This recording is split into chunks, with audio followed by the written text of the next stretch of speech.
Good morning. We'll get started in just a minute and we'll continue our journey on discipline. Think about what it means now that you've remembered your discipline. What does it mean to connect to that part of you that's always been disciplined? We'll get started in just a moment.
Just another moment.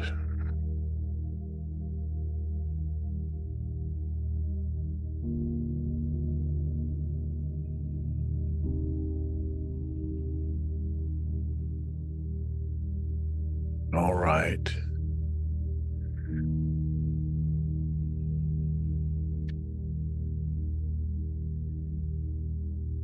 As you center yourself this morning, I want you to just listen. Just become aware.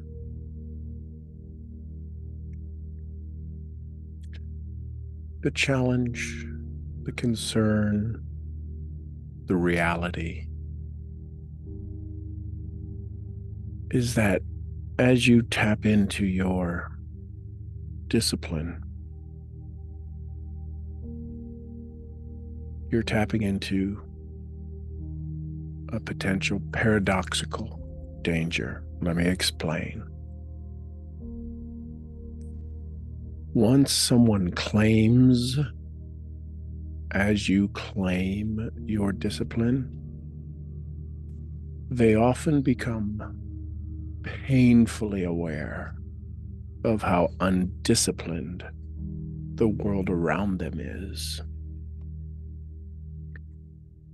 And that contrast can trigger some social friction. Think about that for just a moment. We're going to dive into that. The challenge with becoming disciplined is that you're going to become painfully aware of how undisciplined the world is around you.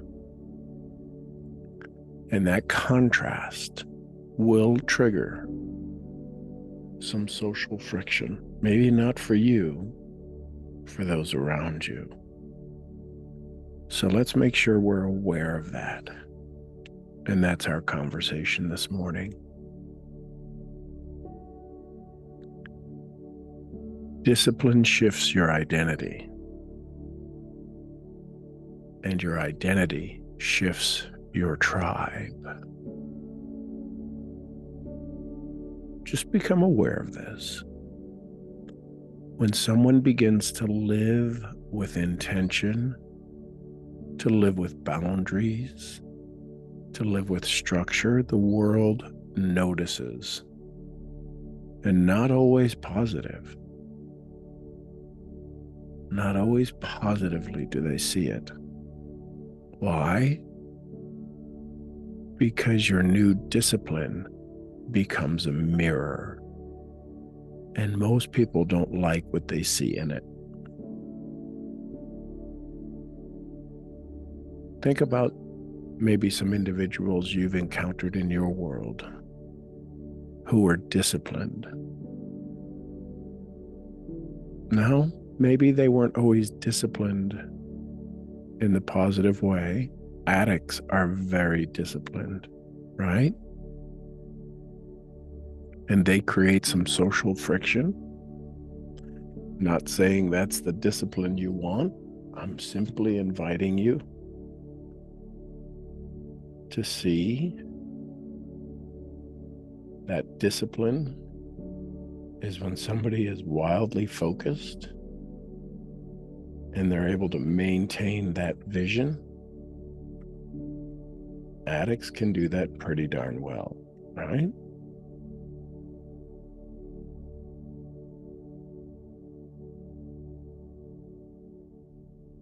So I'm just offering you this understanding that as you begin to break into, to break down, to break through, to create clarity, as you access and remember your discipline, that you might create some friction. That some friction might be generated around where you're at, around what you're doing.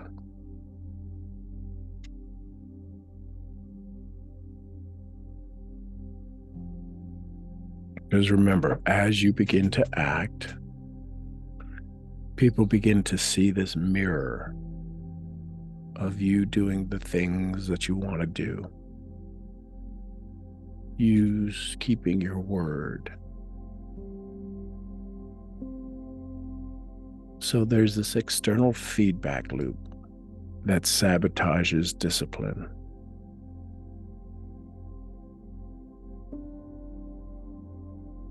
I just want you to be aware, because there's two sides to every story. There's two sides to this conversation. Yes, becoming disciplined is fantastic. It helps to elevate your skills, your talents, your ability. It helps you arrive at your goals so much faster with less effort. And yet, you're still in your world. You're still in your environment of the people you love, the people you care for, the people you do business with. So I want you to be aware and kind of become the reporter as you become aware of this information. You become confronting to others. What do I mean?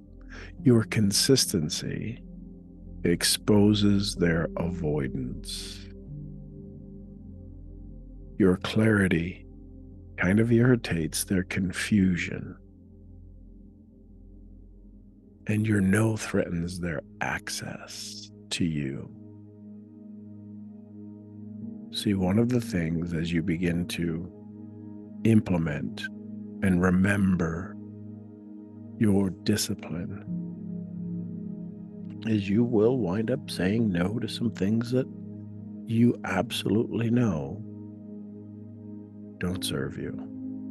So when you say no to people and no to things, they'll feel like they're losing access to you.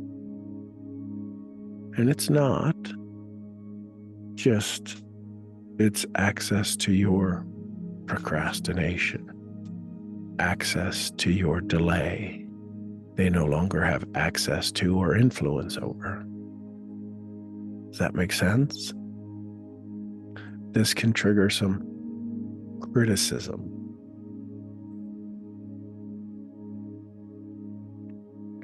Subtle criticism, maybe some aggressive, passive-aggressive criticism. They may say things like, "You're so insane lately." Or they may mock you and say, "Can't you just relax?" Or they try to use guilt to manipulate you. You've changed, right? This is why I teach we have to let people know we're going on a trip.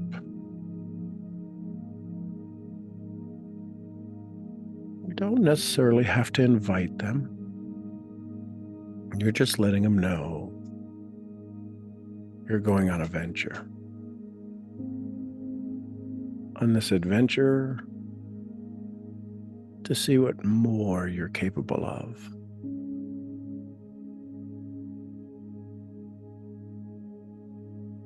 So there's a part of the brain, that back part of the brain called the mammalian brain. We call it the alligator brain, right? There's the conscious, subconscious, and then there's that at the very base of the brain, connected directly to the spinal cord, is this mammalian brain that's wired for belonging, over performance. So your belonging gets threatened. And a lot of people, when they go off on this journey of becoming tougher and disciplined and focused, they wind up feeling like they're not connected. And because they begin to lose that connection without an awareness, they say this isn't worth it, and they go back to their old state.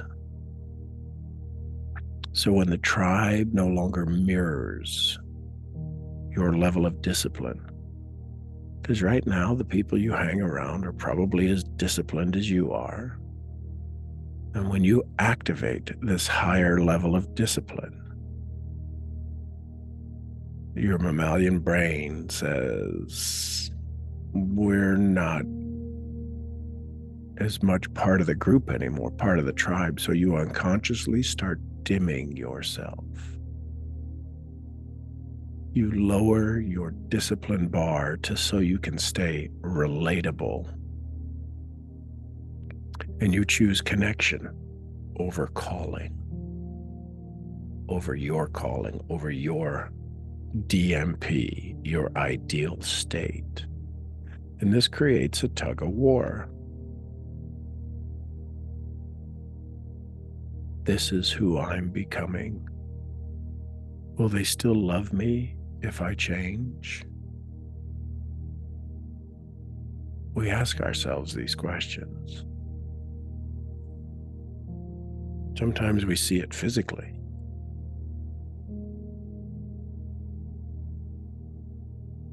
So it's important to become aware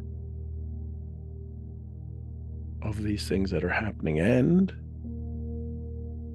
with your curiosity and your awareness, you begin to see these things. You might get a little excited knowing that you're shifting, you're transforming,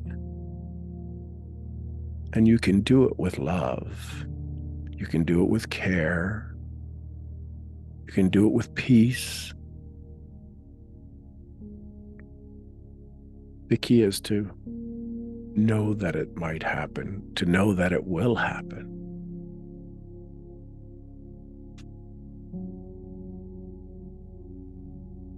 So what happens is that as we become more disciplined,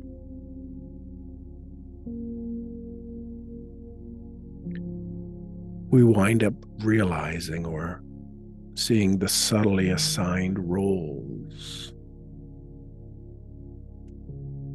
that exist in our family, that exist in our social connection,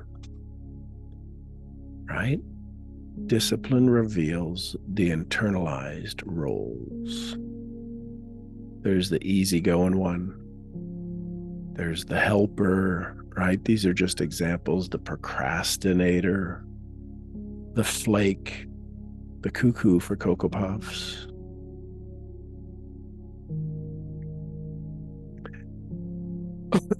And when you begin to live this disciplined alignment, it disrupts the unconscious agreement of who you're supposed to be. Right? What have they labeled you as? Have they labeled you as the easygoing one, or the procrastinator, the flake, the cuckoo for Cocoa Puffs? So as you begin living your disciplined alignment, stepping back into that version of you that already exists, it disrupts this unconscious agreement between you and them of who you're supposed to be.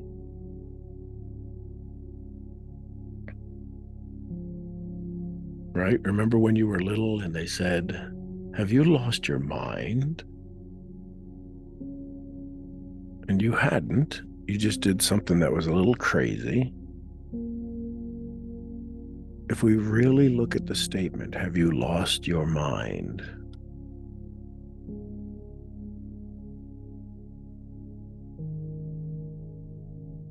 what they're really saying is that I've lost you in my mind. I can't find you. You acted in a way that doesn't make any sense.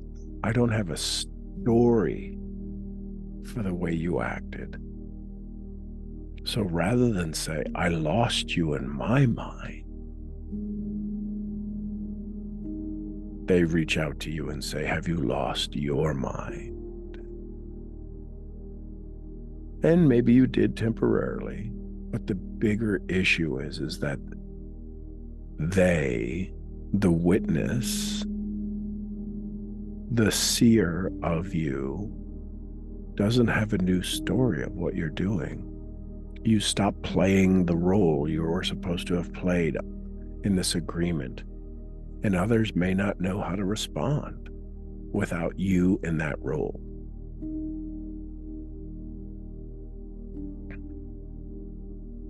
So then we get to the big part.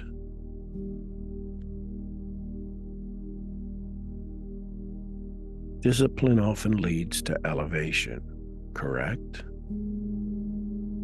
Elevation leads to isolation.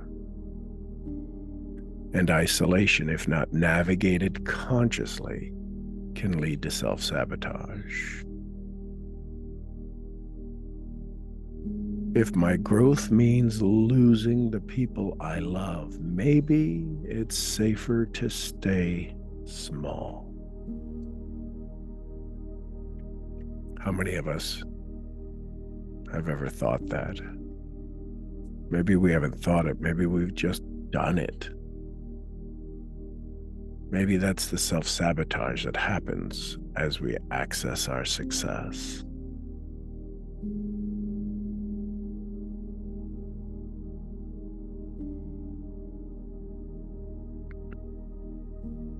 Just make sense? It's just to make you aware of it.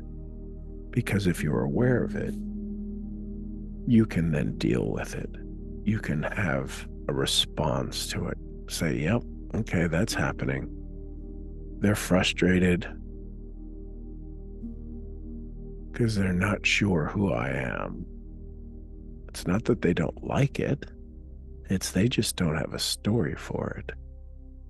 That makes sense?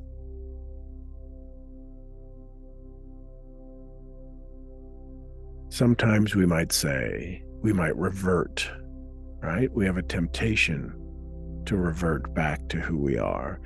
Let me just skip the gym this one time to avoid the eye rolls.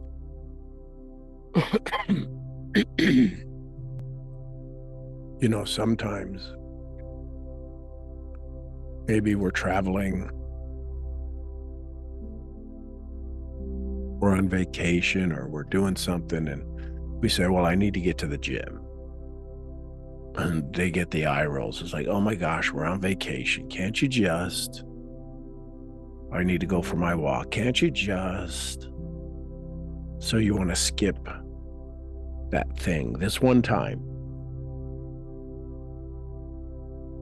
just so you could avoid the eye rolls.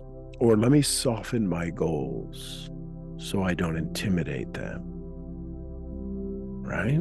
Let me laugh at the joke that mocks structure so I stay likable. I know I've done all these things. I've been that person. Maybe not the gym person, but other things, right? Each of these moments chips away at the very identity that we're building. They chip away at the very identity that we are building. We want to do personal development, but it's hard when you've got people with jackhammers lovingly attacking you, chipping away this thing you're building called discipline. So how do we teach our audience? How do we teach those around us? As you rise in your discipline, the world will first resist you. Then they'll question you. Then they'll try to pull you back. This is not a sign you're doing it wrong. It's proof you're shifting identity at a level most people fear. Let me say that again. As you rise, as you elevate, as you become more disciplined, your world will first resist you. Even you will resist you. You won't get up at 5 o'clock. You won't do the exercise. You won't drink the water. You will begin to resist you. You're the first one who's going to resist your discipline because of all of these unconscious, subconscious, mammalian thoughts that are going on in your mind, unless or until you begin to have the conversation. So as you rise in discipline, the world will first resist you. Then they'll question you. Are you okay? What are you doing? Why are you doing that? What's going on in your world? You've changed. Then they try to pull you back. The first time you stumble or struggle, they'll say, see, it's not worth it. Why don't you just come back to the average, to the commonplace? Come back to the squalid. This isn't a sign you're doing it wrong. It's proof you're shifting identity at the level most people fear. See, you can get You can change the way you do average and nobody says anything, right? Think about it. That one might hurt a little bit. You can change the way you do average.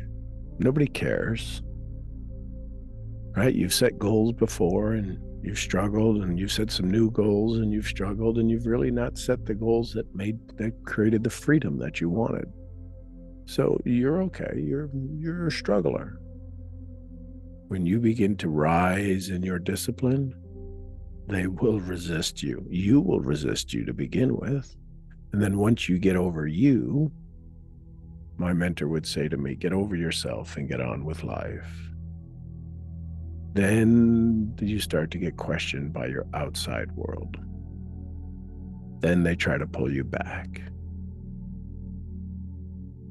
It's proof that I was shifting my identity at a level the majority of people around me feared. So here's a self-talk statement. It's okay to be misunderstood while I upgrade. I am no longer available for being liked at the cost of being aligned. I'm no longer available for being liked at the cost of being aligned with my dreams. Sounds a little brash, yet you're going to have to get a little mad to get what you want, to get to what you want. You're going to have to get mad with yourself. You're going to have to get a little crazy mad. It's okay to be misunderstood while I upgrade. You may even misunderstand some of the things you're doing. When your discipline takes over and it is driven by your definite major purpose, you will do things you've never done before so you can have things you've never had before, which will make you feel a way you've never felt before. That is a recipe for potential disaster if you are not prepared for it, if you are not actively aware that you're going to do things you've never done. You're going to do some things you've done in a different way that's totally uncomfortable. All of this makes you feel a way you've never felt, makes you act a way you've never acted in the world that's expecting you to show up in a certain way. And you are changing that on a day-by-day basis. And they're not ready for it. Oh, they want you to succeed. But at a subconscious level, they don't want you to change one bit. So here's a final expression, final metaphor to help you anchor this in. Discipline is a tide shift. Imagine some boats that are sitting on a shore, sitting on ground because the tide has gone out. Because they've been sitting on the ground for so long, they never really anchored themselves. They just sit there. Nothing is going to move them. Nothing is taking them away. And then all of a sudden, you bring in this tide of discipline. And you are raising and elevating yourself. What do they say about a rising tide? It lifts all boats. Discipline is a tide shift. Some people will drift away. Some will try to resist the current. And some will learn to swim toward you. Your job is not to manage their reaction. Listen carefully. Your job is to become the tide. Discipline is a tide shift. Some people will drift away. Some will resist the current. Some will learn to swim toward you. Your job is not to manage their reaction. Your job is to become the tide.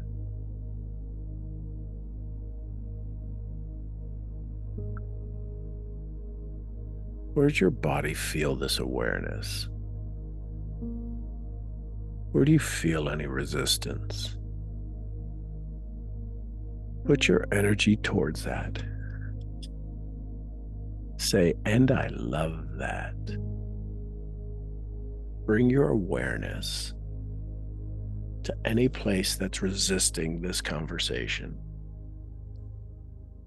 Let yourself flow into it. Become aware. This is who you're becoming. This is what you're doing to make yourself better, to make your world better, to make the world around those who you love and care for better. They want better. They want more. It's okay for you to deliver it.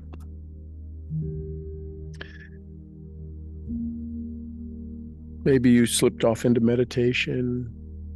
Maybe not. Just become aware. Bring your body, bring your attention back to this moment in time. Look for things around you that are maybe orange. That might be a tough one. Look for things that are orange as you awaken. Feel your body stretch. Give yourself a little JM3 and realize only God knows and you know what you're going through. And it's time for you to step up, to become the voice, to become the vision. Get yourself some water. Stretch, roll your shoulders, roll your neck, expand your body. Good morning. We'll be back in just a moment. Nobody sees you. Nobody will believe you. And every day you try to pick up all the pieces, all the memories, they somehow never leave you. Nobody sees you. Nobody will believe you. God only knows what you've been through. God only knows what they say about you. God only knows how it's killing you. But there's a kind of love that God only knows. God only knows what you've been through. God only knows what they say about you. But God only knows the real you. There's a kind of love that God only knows.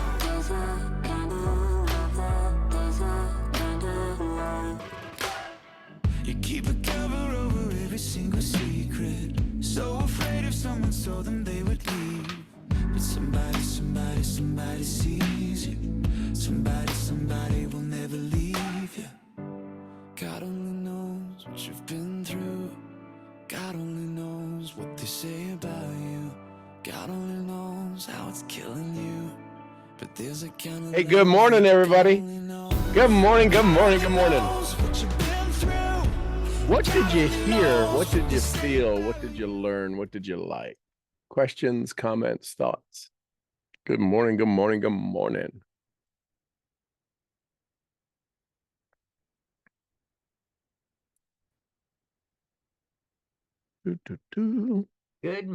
Sean. Good morning, Wheezy. How are you? Outstandingly disciplined. I love it. Thank you for being outstandingly disciplined and for sharing and for what you did this morning. It's just it was an answer to this gigantic question I had. This conversation that I've had with myself yesterday was awful. Awful. Well, then you're probably the reason that I was woken up physically by my archetypes saying, you got to tell them. I'm like, tell them what? You got to tell them. That's all they kept saying is, you got to tell them. Like, tell them what? You know what you got to tell them. You got to tell them. And so that's what you got told this morning. Thank you for listening, because I didn't want to listen because it's now you mean I got to deal with all of this? Yeah. But if you don't I tell thought them, I was losing my mind. well, I just good. went. Yes, yes, finally. I Right? I went, what?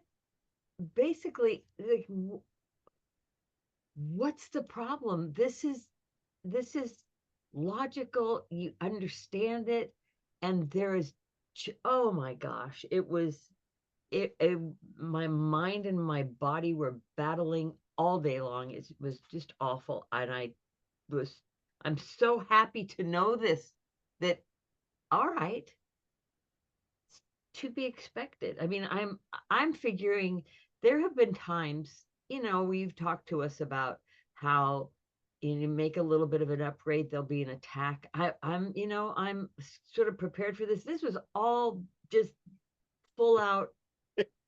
I don't know. It was It's a like war. D-Day. It was, Yeah. oh my word. And I'm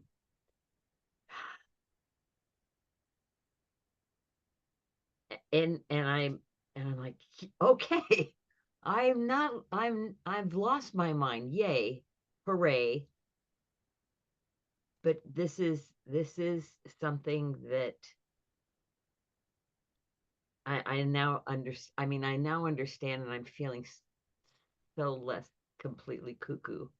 I Well, don't mind. and so now that it's okay to move, it's okay to move through the cuckoo, Yeah, but the cuckoo's not going to get any less. no, I get that. I get that now. But it's going to get Right more fun. now, pardon? It's going to get more fun. Oh, that's awesome.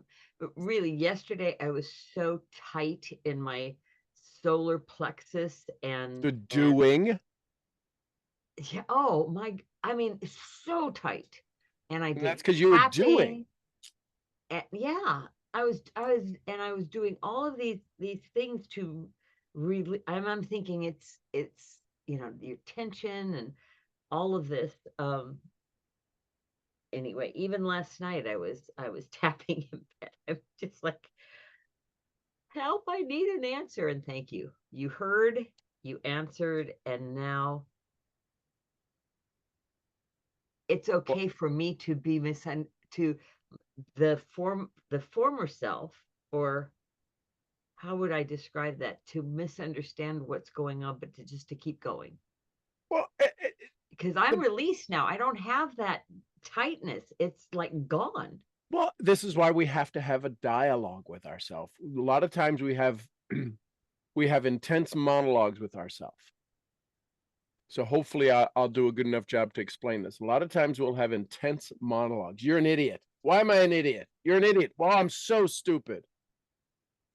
Those are intense monologues. We have to have a dialogue. I'm so stupid. Who's aware that I'm stupid? Oh, Because the right. I that said it is not the one that's stupid. It said, I am so stupid. Well, that means somebody has to be smart, because if you were all stupid, you wouldn't know you're stupid. Good point. So we have to have a dialogue, not intense monologues with ourselves. And when we understand the power of dialogue, we now become crazy. Hang on. Right? We start talking to ourselves. Well, that's just cuckoo. Now you're really stupid. No, it might be the first time we become sane. The only difference between us and the crazy guy downtown who has the sign, "We'll work for money," or "Give me $10," is that they're speaking out loud. Mm. We're doing it. We're beating ourselves up silently in our own mind. And when you begin to verbalize, when you begin to audibly verbalize your thinking, you slow down your thoughts from crazy 14,000, 1,400 words a minute down to 100 or so. We go from 80,000 thoughts a day. What if we could just get rid of 20,000 thoughts that aren't serving us? Can you imagine what kind Wow. of freedom would happen if you just gave up 20,000? It means you're still having 60,000 thoughts. What if you could get that number down to 20,000? to go from give up 60,000 thoughts your body is going to go through today. 50,000 thoughts your body is going to go through today. Just what if we gave those up by staying focused? Discipline, avoiding the procrastination, avoiding the delay, avoiding this continuous story of beating ourselves up. What would happen? What would you think about? What would be such a draw to you that you could stay focused for 5 minutes on a blossom of a flower, 5 minutes on the love of a child, 5 minutes on the love for yourself? There's 15 minutes and 3 thoughts. That's So curious to find out. Yeah. And then if we start to ask that, then what has to happen? The brain, because of the way it's wired and designed, if we ask a novelty question, what would it be like to just focus for 5 minutes on my love, on somebody I love tremendously? What would it be like? The brain says, I don't have any data on that. If you're curious to find out, we could begin that process. And all of a sudden, you begin the process. Then what happens subconsciously, the mammalian brain, because all of a sudden we're disconnecting from this environment that we were at a mammalian level, meaning at a below even the subconscious, we wind up doing things like spilling coffee. Getting a text from somebody that, the hell are they texting me for? To pull us out of this, because we are about to shift our identity from somebody who has 60, 70,000 thoughts a day to somebody who's going to have one thought for the next 5 minutes. Do you know how much of an identity shift that is? How much of a cataclysmic clashing of worlds and an explosion at such an energetic level simply by focusing? I love the baby lambs because I'll get to sit with them. I'll go sit with them in a stall because they can't keep me out of their stalls. They haven't figured out how to lock me out. I figured out how to lock them in. And I can go sit and watch them. And an hour will go by. And I'm like, holy mackerel. And I'm looking at the curls in their wool, and where's their little marks on their faces, and how does their eyes different, and how is it just like Gizmo's, and where does Mama's trait come in, and what did Gizmo's mom and dad look like? Right?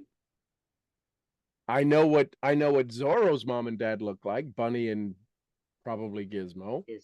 I know what their mom and dad look like, but what did their mom and dads look like? So I get to sit in this focused little world of Zorro or Amelia or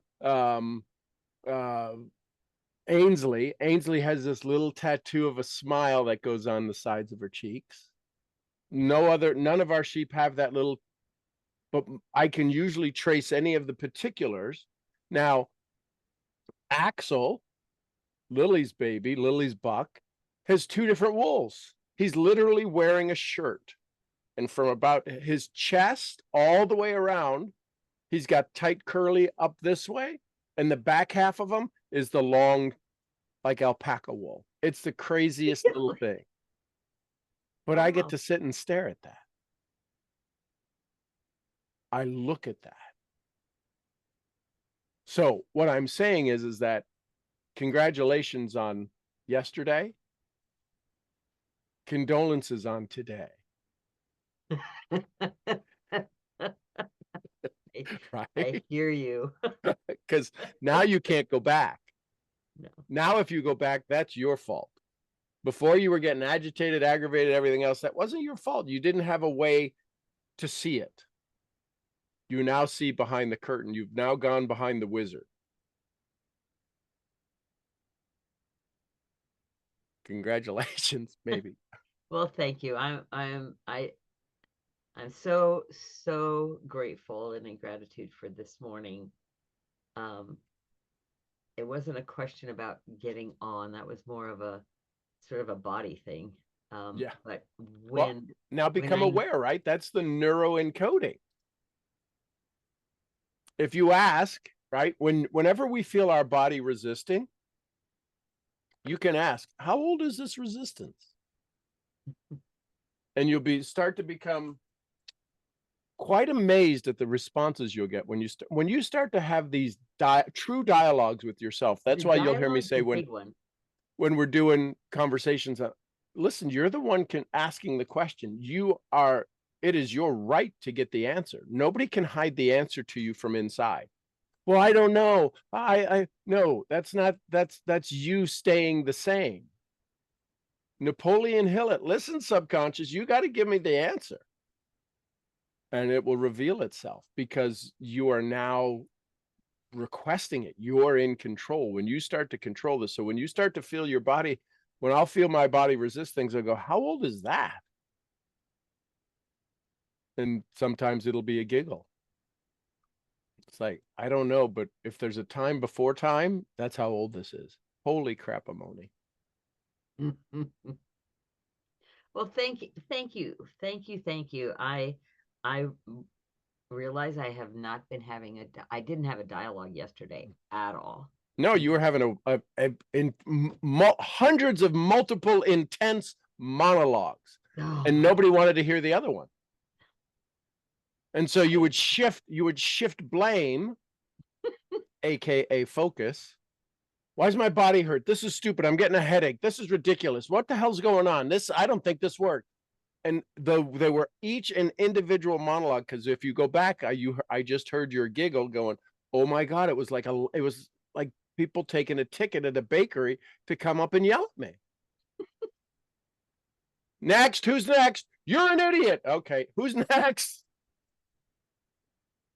And when you start to feel this and when you start to become aware of this, what oh, you'll wind up is that the next time they start arguing, you're like, okay, can we all do it at once? Can we just all get in the theater and you all scream at once so we can get this over with? yeah. And it'll sound like they're cheering for you. And I'll take it. Yes. Thank you. This has just been wonderful, and I can Now, finally. here's the thing to become aware of.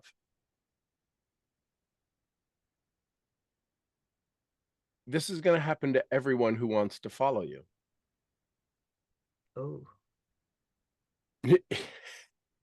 Right? Isn't when the empty nester is no longer the empty nester, oh when they're no yeah. longer the title? It it's the role. So you had the role of, I'm this old, I'm this, I'm that, I'm not smart enough, I'm not this. You had all of that. That's the discussion you had yesterday. You were shifting your identity yesterday without much success. Yeah. A lot of discipline bombs of past incredible records of discipline without me even thinking about it. Like, And so, isn't it going to take discipline for anybody to follow your suggestions? oh yeah. So, isn't it good that you went through this? Isn't it good that you can start to make them aware? Yes. Right? We had the conversation that when all of a sudden that the kids are gone, you said it was a big aha. They start to lose their friends. It takes discipline to keep going out with friends. We'll do things for our kids, but we won't do things for ourselves. So when the kids are gone, we don't go on the play dates anymore. We don't take them to soccer practice or lacrosse practice, and we got no reason to go sit in the stands with people. Isn't it kind of weird if somebody sits in the stand? If I went back to Plano West and sat in the stands, they'd be like, "Who's your kid?" "Oh, he graduated 3 years ago." Are you supposed to be here? And that's the almost a like, okay, were there rules? Well, What that's who the wrote the societal. rules? Those are the societal rules, Yeah. right? And so society dictates how we're supposed to act. Well, you still have your world to act in. Right.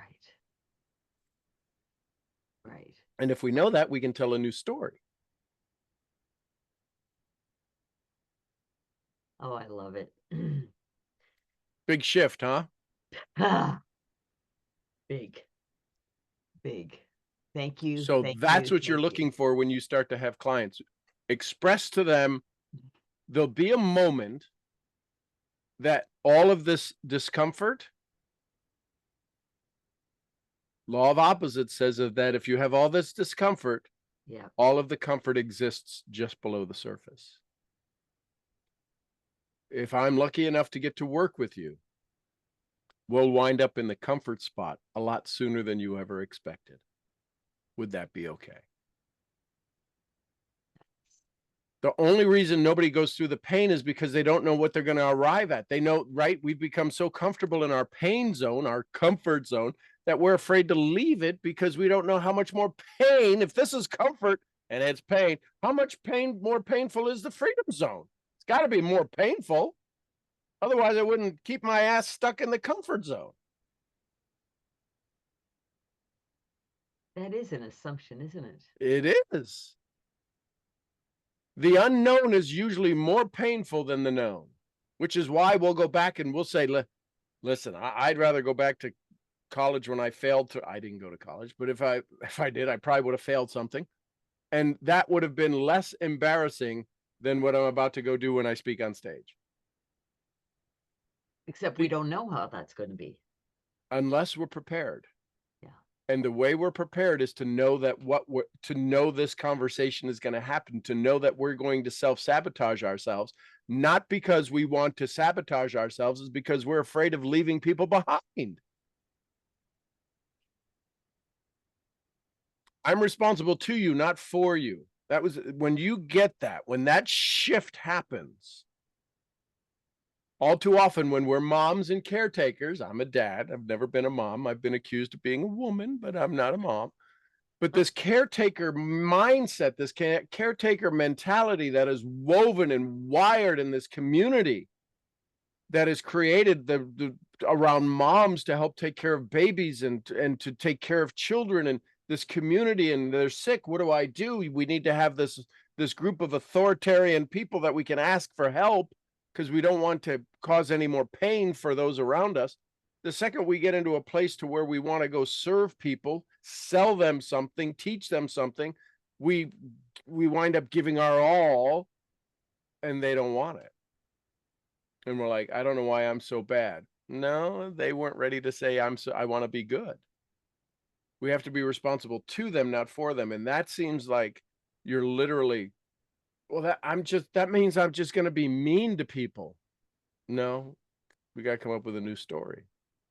You mean if they don't want to take care of themselves and they won't let you take care of them, the fact that you don't want to give all you got and be exhausted and empty and giving from an empty cart, if you don't do that, means you're mean?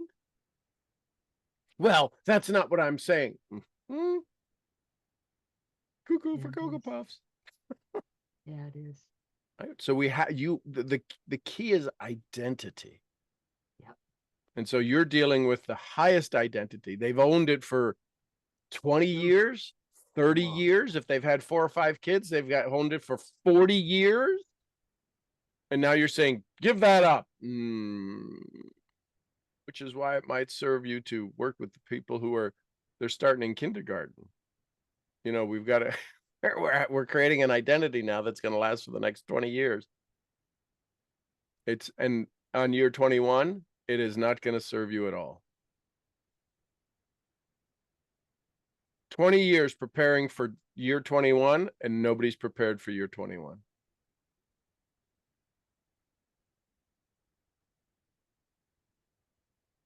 And that was such a revelation to say, hey, this new identity, how old is it? In 5 minutes. Like, okay. Then it's 5 minutes old, or it's kindergarten, or it's so young. it's not even mature enough to be handled in what I used to process as, well, I'm this old, so I should know. How Right. can I? It's brand new. It just got birthed. And it's not an old story if we used it today. Oh, that's my old story. No, it's not an old story. You lived it today. That is your current story. We lie to ourselves. Oh, I just can't get rid of my old story. What old story? That I'm not good enough. That's not an old story. You said that today. That's a today story. We lie to ourselves continuously. Yeah, we do. All so that we can be accepted. And sometimes just by ourselves. Yep. So congratulations. Thank you, thank you, thank you. You're welcome, welcome, welcome. I just love you so much. Appreciate it. You say that now. You weren't saying it yesterday. I was trying to. I really was. I was screaming. I wanted to love screaming you at my yesterday. tree. I was saying, "Call Sean over. We need to talk." Well, you got me at about 3:15 this morning. Well, thank you for listening. Listen, I had no choice. I love you, Sean. Love you too. Good morning. Anyone else? Last thoughts, comments, questions. Take with you. Take away. What'd you learn? What'd you like? Good morning, Sean. Good morning, Silka. How are you doing, Sean? Outstanding. I'm glad you are outstanding every day. Okay, so we have spoken so much about discipline. I think it's been over a week now. Yep. And it appears to me the more we speak about discipline, the less disciplined I feel. Why? I'm glad it makes you laugh. It's predictable. That's why it's laughable. It's absolutely predictable. Go ahead, continue. Well, I set a plan. Yep. And I do the reach outs, but then I don't get the responses that I'm expecting to get. So then I start thinking, okay, perhaps I'm wasting my time doing it this way. So then I reach out to get help and I don't receive any help. And so it's like a vicious cycle in my head, kind of. So how can I fix it? So what would make you think it's not working? I'm not getting the responses I'm expecting, and I'm not earning the money I want to earn. Okay. So if you're not getting the responses you're expecting, then the reach out has to be different. Correct. So that's why I reached out to get help, but I didn't receive the help I wanted to get. Okay. So the people that I contacted. Sure. So the question then becomes, what would be a different way to reach out? Well, that's my question. Okay. So you're a smart cookie. You're got brains, you got brilliance, you got beauty, you got a lot of the things that a lot of people think that you're just swimming in success because of the way you present yourself. And there's this big lack of the success on your side of the mirror. So what would be a different way to reach out? Well, like I said, that's where I get it. But let's come up with a different way to reach out. You know what you're doing. Well, maybe I don't. Maybe I'm just not have not the correct skills and the correct verbiage, and I'm simply not personalizing what I send out. I'm simply okay. So look saying, at that. Look what you're doing. You're already aware of it. So how do you personalize it? What would you do different? Now it's going to take work. This is maybe where the frustration comes in. Yeah. I got to learn more stuff. This is ridiculous. Can't somebody just tell it to? Can't I just automate the system? Yes, I just want an automated system, and that's what I've been asking for, but nobody's been helpful. I Well, mean, 'cause there's nobody's people got one. out there. There's people out there that say they get, say, 20 new customers, 30 new customers a day. Okay, so Well, now the they question must have is, a system because there's no way that they reach out to that many people and they say, "Oh, with my system," but I don't know what their system is. And okay, when I so ask and I post in groups and asking, hey, what kind of system do you use to generate? Because this is just one product and well, let me see, and customers. okay, I'm not looking for any business partners for this particular product. okay, Just because it is on a huge sale right now, and I know I have last year I signed up almost 100 people for this. okay, So many didn't buy because they say it was too expensive, but maybe that was just an excuse. So right, now it's dropped by $30, which is huge. right.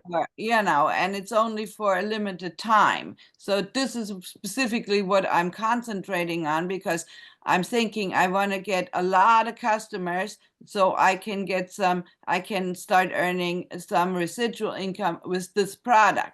But Okay. when you have one product, how can you automate it? There must be a particular automation that other people use that get all these customers. You see what my brain is like thinking. Sure. So I heard just from an energetic standpoint, there's a lot of, I want to get customers so I could create residual. What's the benefit they get from using your product?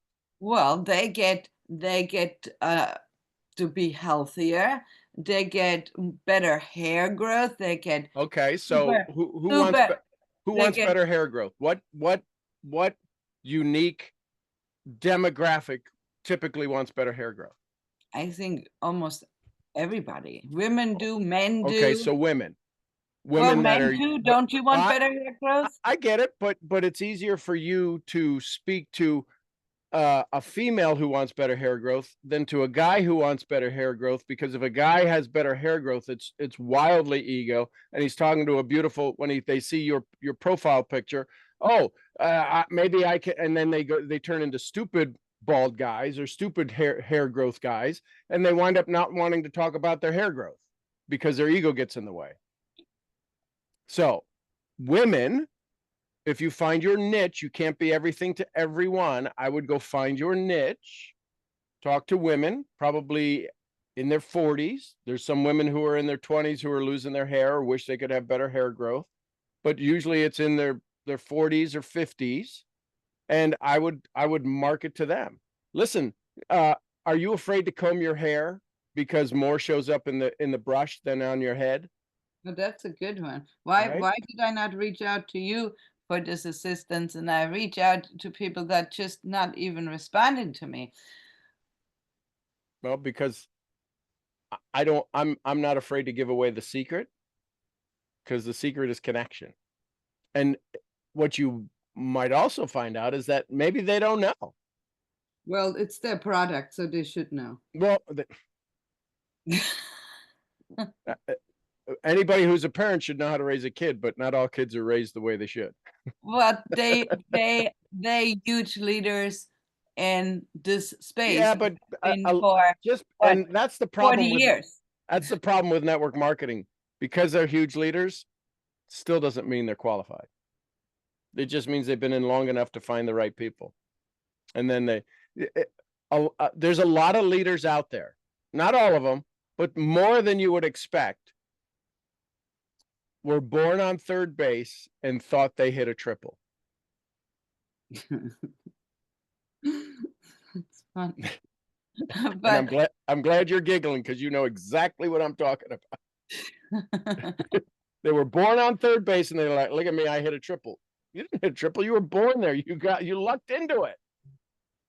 15 years ago, you found somebody who's been a leader and you've had all the success. Anyways, that's a whole nother story. But that's what I would. Hey, listen. That is very true. I mean, but I only look at, hey, you've had all the success. Please help me, because I'm obviously missing some skill. And yes, I'm not very good at well, I shouldn't say that. There you go. You're No, getting better I'm at not it. very creative with coming up. Like, I would have never thought, because yesterday I was even trying to use the AI, and it was just giving me way too much, and it was not giving me what I wanted. But you just saying, are you afraid to brush your hair every morning? Well, Because, listen, and the reason I mean, I know this. never even thought of that. I don't know. I'm more like I don't know, a more factual person, I guess. You're I more get a creative person, and people love that because it's a better connection. So the reason I know this is not because I ever was afraid to brush my hair. I'll never forget it. It stuck with me, and it hurt. And it hurt in a way that I didn't know. I knew there was something I could do, and I didn't know I needed to be doing it. Let me explain. Okay. Michelle she'd go into the shower, and this was before we moved to the ranch. This was probably, dare I say, a decade ago now. And she always used to, she goes, where's my headband? And she would always wear a headband into the shower. I'm like, what do I know, right? Well, and she said, because she was afraid to wash her hair.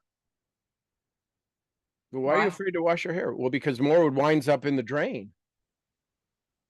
I go, well, why didn't you tell me this? I said, we're network marketing. I can go find somebody who's got something who you can have a conversation with and explain to it, and they'll give you the exact product, the nutritional, whether it be external or internal, that would help. And sure enough, we did. Right? Mm-hmm. So I know that fear. I don't know the fear. I know of the fear of a woman who's afraid to brush her hair because of all of the hair that winds up in the comb or the brush. You got something that helps with that? They don't care what it costs. Saving 30%, saving $30 doesn't matter to a woman whose hair's falling out. The challenge is them having to admit that I need that product. Yeah, so, kind of like the fat lady in the plane that needs the extension. Yeah, don't want to ask for it, but you got to buckle the seat, lady. I get that, yes, because I've seen that with my own eyes. So you can even explain that. Listen, I've traveled enough that I've seen people embarrassed to ask for the seat extension. You want to know something that's even more embarrassing? Asking for something to keep your hair in your head. That's the thing that you see. You don't have to get on a plane to know that you're losing your hair. That's a serious concern. We have a product that probably will help with that. When you can, so the challenge is novelty, right? We got to say something different. Yes. But we also have to be truthful, and we can, when you have a solution, it's okay to be the one who pokes at the wound, going, that's not healing. There's a lot of people say you should heal that, and then they go off on their way. If you have something that helps with that maybe there's scientific, maybe there isn't, maybe there's anecdotal evidence. I don't know if you've ever had your hair like those days you're like, oh my God, you looked at your brush and went, oh my God. If you can speak from that, if not, you can speak from a story of people who have used the product. Well, I've seen the hair growth on my own hair where. Okay, so there you go. Yeah, listen, I mean, there's a lot of people who dye their hair blonde, and dyeing their hair, coloring their hair is really rough on their hair. So a lot of times people are afraid to, right? They let their roots grow out because they're like, well, if I dye my hair again, I'm just gonna I'm gonna wind up. I'm afraid to brush my hair. You're more like a woman than a man. I'm sorry, it just popped in my head. My point is that isn't this true? So if you can speak to your audience, say, hey, listen, how many of you are afraid to get that next coloring because you know what the brush is going to look like? Yeah, I mean, you're speaking some real tough, and I can, like you said, get out of my head. I can have these conversations not because I am, it's because that's my audience. I know my audience. And I know there's women who are, this is going to sound crazy, who have shoulder pains because a part of their anatomy is much larger than they think, is much larger than they'd like it to be. And their shoulders hurt and they're constantly stressed, but there's nothing they could do. And they could think about getting a reduction, but that's their whole identity. I mean, these are things, my audience wears glasses. I wear glasses. I used to wear contacts. I stopped wearing contacts so I could wear glasses. So they'd be like, oh, that's one more thing. He's like me. I wear contacts. I would never wear glasses. And I can get relate it. to That my audience wears glasses. I don't. You have corrective lenses. Let me say that my audience has corrective vision. But you didn't know that until I just told you. Well, I kind of did because I saw some of the reflection when you would look here at the ranch. When you would look, I could see the reflection of the contacts in your eyes. I can also tell people who have had cataract surgery or had LASIK surgery because you see their eyes have these little flat spots on it. Yeah. Wow, Yeah. you look that closely in people's eyes? You'd be surprised what I learn about you. Wow, that's pretty amazing. Oh, wow. Because people usually tell me they can't tell that I'm wearing contacts. Yeah. Well, because they're not trained to look for it, right? You listen, you could tell if somebody's tried to learn German, if they've learned German on their own, what kind of you can even tell sometimes if they come to you, you go, okay, so they went through Berlitz because that's the only place you'd learn that or something, right? So you know where people can be trained. My goal is to understand human nature and to understand what you've not said to me that's totally visible.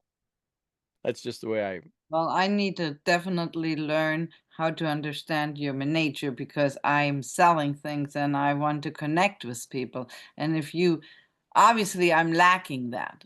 Well, so here's a great way to start. Go to your inner circle and ask people, hey, share something with me that I probably don't know about you. I would love to learn more about you. I'm wanting to get my connections a little bit deeper.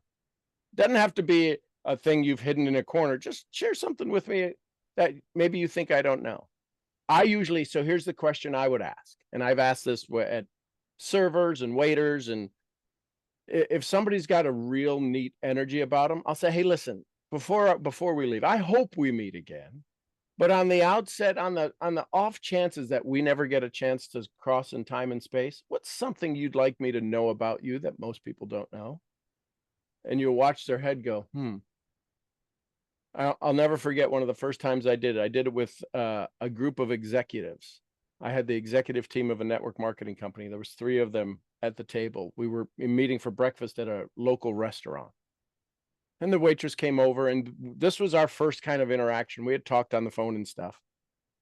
They were asking me to come help them understand their people more, to get better to understand. So that wasn't part of my conversation or part of my intention, but this young waitress, she was just amazing.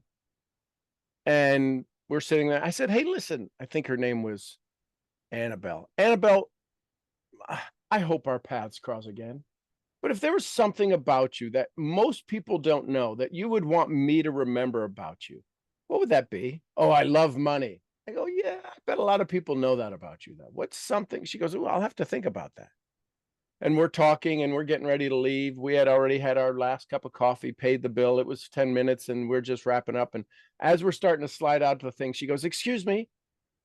I said, yes. She goes, can I tell you what I would want you to remember about me? I said, yeah, what's that? She said, I love plants. I go, most people don't know that? She says, no, because I find it hard to keep them alive, but I just love plants. I go, what's a plant you would love to have in your house today? She said, a basket of impatience. Okay. I gave her $20. I said, would you please go to the big box store and get yourself an impatience, because it was that time, springtime. What's impatience? It's this flower that grows in the shade, but it's wildly colorful. It looks like pansies, but it's different. And It's just it's a A purple real flower?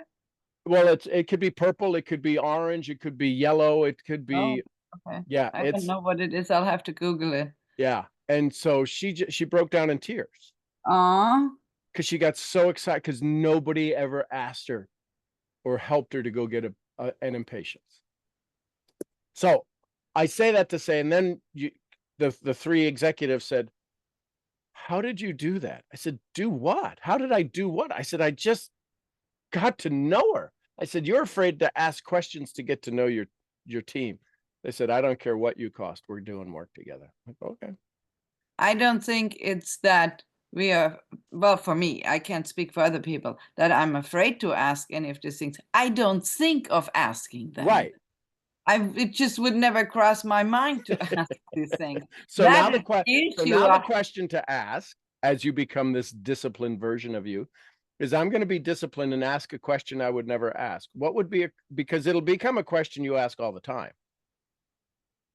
Who do I become if I begin to connect with people at that level? Who do I become? You no longer become the standoff German gorgeous blonde attorney that everybody knows. And who do I become? Someone that people feel actually cares. I mean, I care about people, but I think maybe it doesn't come across. It doesn't come across because the caring, what happens if you care? So maybe in the past when you cared for things, they disappointed you. Oh, good. Wow. Good point. They still do. So now, well, if I care about, listen, the people that loved me and I cared about them and they supposedly cared about me, disappointed me. What the hell is somebody who I don't know? And if I care for them, they're for sure going to disappoint me. Wow. That's very interesting the way you think. No, I mean, it is just really interesting because I don't think deep. I just think on Well, because when you listen, I'll be totally clear with you. You have deep thoughts, but you put them on a shelf real quick because there was a time, there was this, and this is for everybody. This is a masterclass Silke is giving you all. Because if you can agree, or if you've ever been in the position she's in right now or felt that way, drop a 1 in the chat. There was a time to where you were all giving and all caring and all loving. Listen, here's why I say this, Silke. You can't be this, and just for conversation, you can't be this standoffish or this cold or this not thinking that way without ever having thought that way. Do you think I'm cold? I think there's a part of you that protects yourself. I don't consider it cold, but there's a lot of people who might say, oh, well, yeah, I don't know. I mean, she'll talk to you and stuff, but you'll just get surface level. And they pass it off as, well, she's German. Of course she's that way, which I think is a horrible stereotype, probably true, but I don't see it that way. No, and I don't see it that way either because I don't think I'm like that. Like German. A lot of Germans. Because yes, that is very German, but but you're not that. My point is that there was a point in time to where you were wildly carefree and open and giving and sharing, and then somebody slammed the door shut. And it's not only locked on the outside, it's locked on the inside. There's been people who've tried to get in, and you're like, I got my security on level 7 on a level of 5. So the point is that what happens if you start to let people in by caring for them with knowing that they will never ever have a chance to care back for you? Abigail, maybe that was your name. Abigail would never get a chance to care for me. But I can promise you, if she went and bought that Impatiens, which I think I asked her to text me. Oh, the lady, the waitress. I said, please send me a photo, right? Because I like to hold people accountable. Please send me a photo when you get the picture, when you get the. I don't have the photo anymore because it was on a previous phone. It normally gets downloaded, but I would save that photo, and I saw her, and she had it. It was a hanging basket, and she had it, and the smile on her face was 10 feet wide. And that was when I would have the down days thinking, am I making a difference? Oh, she actually sent you the photo. Oh yeah. No, it's amazing what happens when you say, hey, listen, show me when you're having a good time. People will do that. Oh, that's great too. Yes, of course. Because most people don't ask these. They don't. Yeah, see, you asking questions and you thinking of asking these questions that, yeah, I reach out to other people expecting to get that type of help, but evidently this type of help can only come from you. So perhaps I just don't reach out enough to you.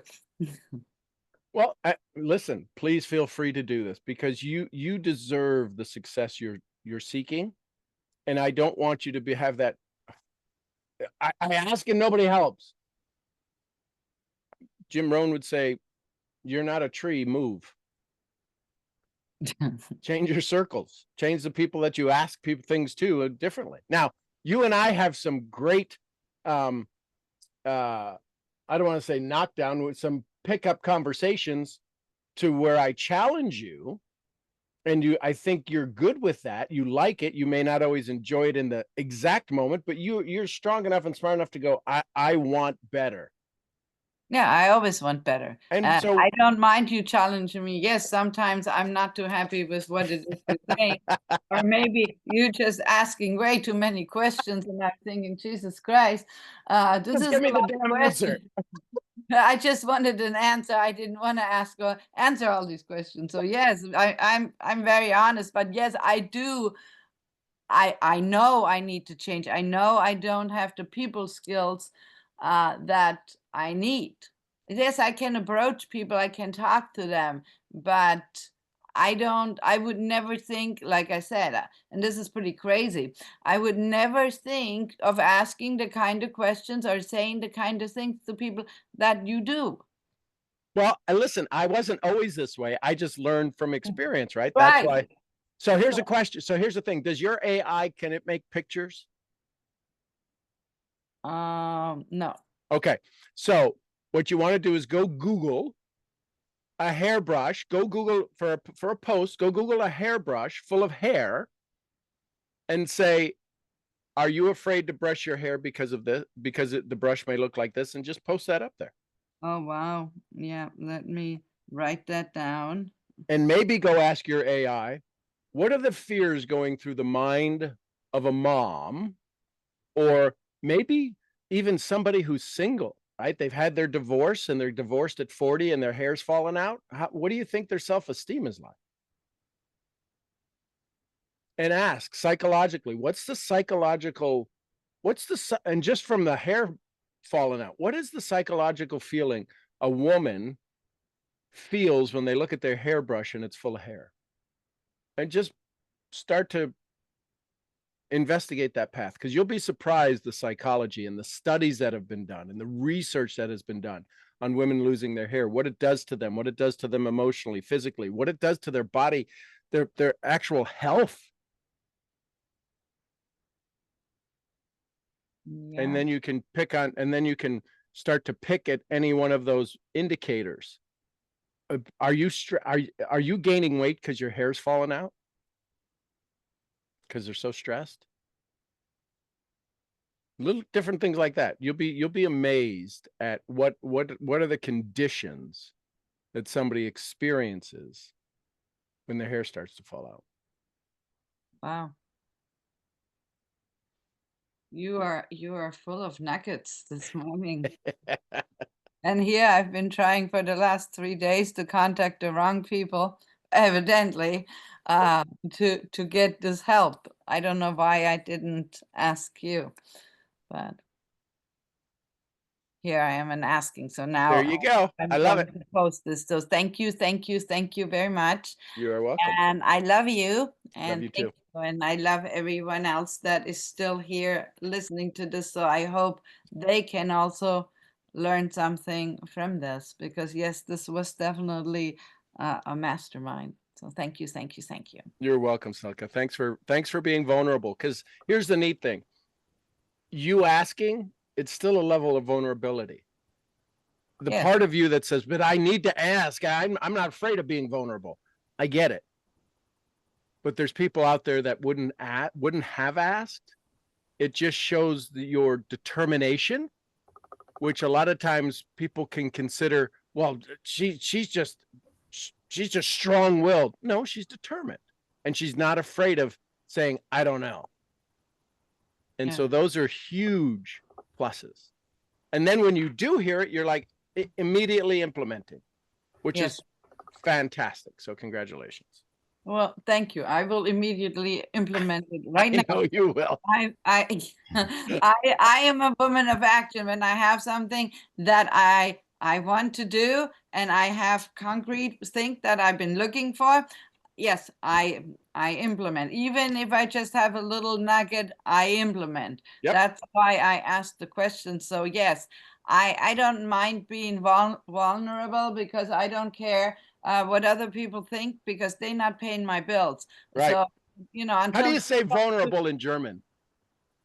Oh, good question. Yeah. Empfindlich. Infantlich? Yeah, empfindlich. Infantlich. Yes. Wow, infant. That's Empfindlich, not in. Infant. Okay, so I'm my gonna write brain it went for you. infantlich. So my brain went to infant, right? Baby, small, young. Okay. Empfindlich. Yes, empfindlich. Empfindlich. Can you see it? Empfindlich. Cool. Yep. All right. Okay, thank you, thank you. All thank right, love it. All right, everybody. I love you tons. I appreciate you. Be aware that as you become more disciplined, you are going to have some fascinating experiences. And if you're aware of them, you can go, ooh, I'm on the right track, right? These are the mile markers you're looking for. If you're ever gone to a place you've never been, you look for road maps, you look for road signs, you look for landmarks. And the landmarks you're going to experience on your way to discipline is that people are going to start saying, you are cuckoo for Cocoa Puffs. So as your brain training, mental toughness, cuckoo for Cocoa Puffs misfit, I'll see y'all where? The next event. At the next event. Somebody give me some Costa Ricas. Pura vida. We love you, Mark. And some Lydias. Peace be with us. Peace be with us all. And the queen of helping you find things you didn't know you were looking for, Jessie Lee Ward. Bosley. Bosley, we love you, girl. And a little white fluffy. Gurgly. We love you, feet. All right, everybody, go have some fun today. We will see you tomorrow morning. Tomorrow is Friday. Yes, tomorrow morning. Love you tons. Bye for now. Love you too. Peace, family. Love you guys. Love you all. Thank you. Love you. Thank you so much.